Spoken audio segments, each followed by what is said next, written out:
Oxusan Allah. Həslədi ayaqlayan kimsən, sənə qurban canım. Ərzi qıldı müşkülüm vardır, rubabəm. Suyunu biləm, dırdarım doğrudur. Bu biyabanda içip bir 6 aylık ceylanım. Süt gelip pestanime, ağlaya gözüm göyle göyle.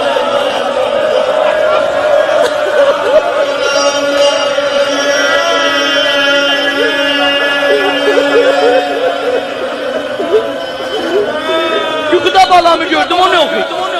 Yuxuda balamı gördüm. Gördük çok yan zeynep bu gözlerden. Hanım huşa geçmiştin biraz, gülmeydi kızlar çok. Gördüm esmer görseler, Leyla